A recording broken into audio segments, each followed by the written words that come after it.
Hello, everyone, and welcome to Channeling Changes, the power of positivity. As usual, I'm your host, Denton Ramsey. Today is Thursday, October 6th, 2016, and this is episode 13 of the show entitled Noctilucent Cloud Cover. We'll delve deeper into the reason and meaning of the episode title shortly, but first, thank you for joining me on this life journey and great adventure of awe-inspiring awakening. You guys can find us on a plethora of platforms, from Facebook to iTunes to YouTube to WordPress. Social media links are available at channelingchanges.wordpress.com. You may also contact the show via email at channelingchanges@gmail.com. As I told you guys in prior episodes, I will be making it a priority to get the WordPress site updated as soon as possible, and I will let you guys know as soon as I do. To give y'all a quick update, I have been slowly but surely doing some things and tweaking the page around, but right now it's still in the works, guys. It's, like I told y'all, tough from the cell phone, but I'm managing. We're just rolling with the punches, and wanted to at least let you guys know that some of the links are not actually up there yet. It just says Facebook or YouTube, and it's not linked up. I will get everything up and running as soon as possible, guys. I also wanted to clarify one final time on the recent change in show format to not including intro and outro song clips on a majority of the episodes. And once again, the reason for that change, as I stated before, is that I feel that those 90 plus seconds could be better spent speaking to y'all on the subject of channeling changes. Rolling on, let's calmly take a nature walk into today's episode. Alright guys, first thing I want to talk to you guys about today is Noctilucent clouds. I had no idea what Noctilucent clouds were until about 48 hours ago, but already, guys, I digress. Let me just read this little blog entry to y'all real quick. It's entitled Dawn of the Day, October 5th, 2016. Night shining electric blue clouds silently streak over Waco, Texas. I went to throw out trash around 6 this morning, and upon walking back towards my apartment, I looked up and noticed a streak of dimly lit light blue clouds high in the sky that appeared to glow and were absolutely noticeable. Now that I've researched it, they are called Noctilucent clouds, or night clouds. NASA refers to them as polar mesospheric clouds. Noctilucent clouds have only recently been discovered, and they seem to be appearing more often and in more places. These electric blue clouds are made of ice crystals and are the highest clouds in the Earth's atmosphere. The stunning sight of this early morning's light blue glowing cloud high in the Texas sky left me both awestruck and momentarily stuck. These newly discovered clouds are not fully understood by scientists and researchers and are often referred to as a meteorological phenomenon. Alright guys, moving on from there, obviously that piqued my curiosity, and I went onto Facebook and started looking up Noctilucent clouds or Noctilucent cloud gazers or just anything along that line, and I ended up coming across a couple that had not been updated in a while. Ended up bouncing to this one page called Space Clouds, and it had been updated fairly recently. Long story short, guys, I reached out and I sent them a message. My original message stated this: I never in my wildest dreams thought I would see a Noctilucent cloud living in Waco, Texas, nor had I even heard of these electric blue glowing clouds in the first place until October 5th, 2016. But in the dawn of the day on Wednesday, October 5th, around 6 a.m. Central Time locally, I looked up and witnessed that sight. A blue-lit, glowing cloud that silently streaked in the sky, hovering high in the heavens while most of this city was still sleeping or doing their daily robot routines. Nowadays, most people rarely look up to the skies in the first place. I was wondering if there was any reasonable explanation for A, what I saw occurring outside of the NLC viewing season, and B, how and if these glowing clouds have ever been seen in the state of Texas. Any answers or response would be greatly appreciated. Thank you for your time. So I signed it, Denton Ramsey. By the way, guys, NLC is the abbreviation for Noctilucent clouds. Shortly after I sent him that message, I was actually surprised at the response time. It was fairly quick. He replies, he says, "Hello, Denton. First question must be, do you have a photograph, as extraordinary claims require extraordinary evidence? The only reasonable explanation at your latitude, let alone the time of year, is that it was the result of a rocket launch, which produces lots of water that can saturate the mesosphere temporarily, leading to NLC.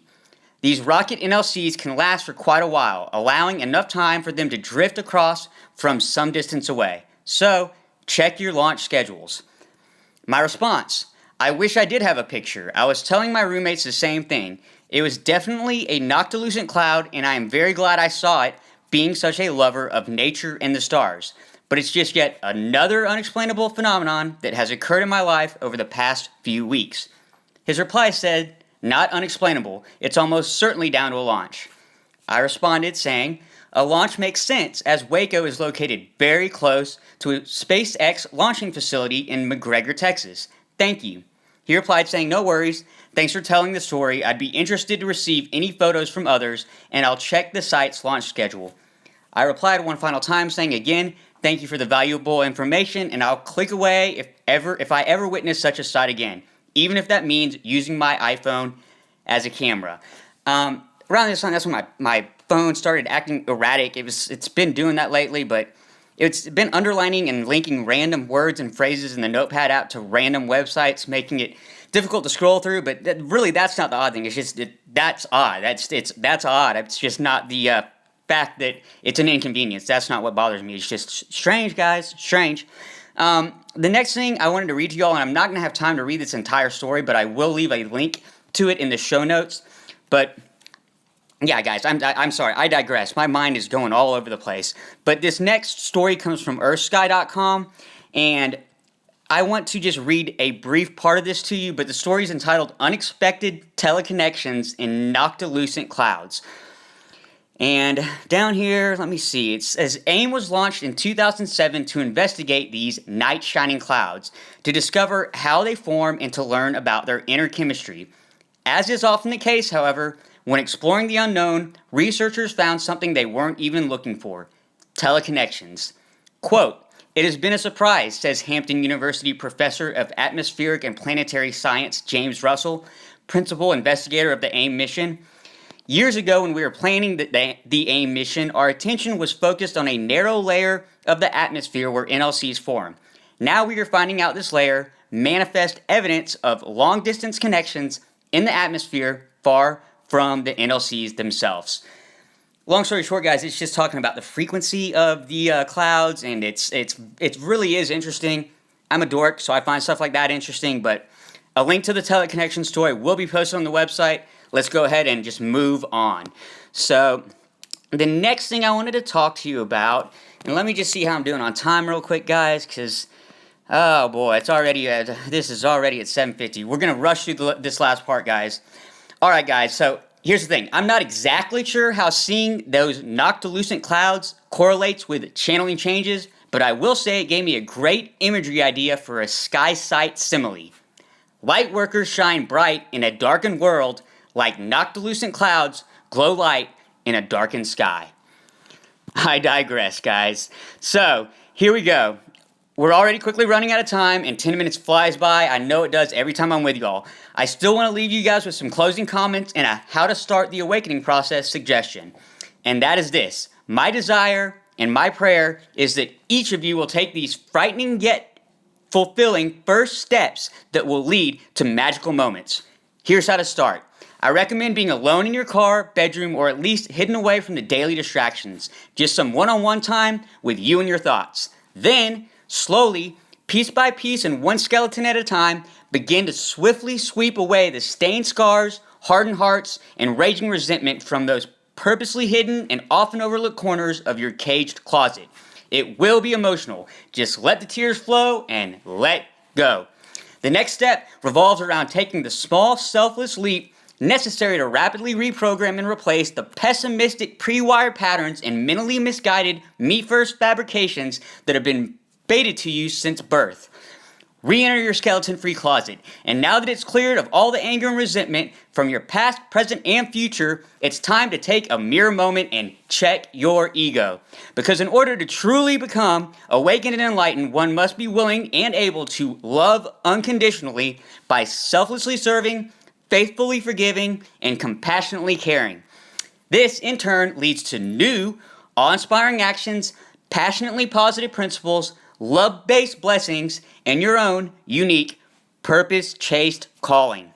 Mixed together using a foundation of the two L's, love and let go, you will begin to open your eyes and become awakened. You'll know it when you get there, guys. Trust me. In the meantime, please at least attempt this all-loving mentality that I call channeling changes. And once again, the name of the title of this mindset and lifestyle is not what's important. What is important is the message itself and the lifestyle itself. A lifestyle that fearlessly and fully encourages and encompasses the heart-happy, soul-saving, destined desire and fueling fire that daringly defines the earthly essence and main mission of a lightworker's journey on this planet. So what exactly is that mission? It's to open the minds of many through releasing resentment and judgments, and to show and spread a love-laced lifestyle, leading by example and teaching everyone the true meaning of love, forgiving love, selfless love, and unconditional love. This is just my suggestion, guys, and it's only a start, but I hope you try it. And we are out of time. So that will wrap up episode 13 of Channeling Changes, the power of positivity. Feel free to email me at channelingchanges@gmail.com or drpragency@gmail.com. Thank you for joining me. I hope you guys are having a divine day and an enchanting evening, wherever you are watching or listening from. I love you all. Peace.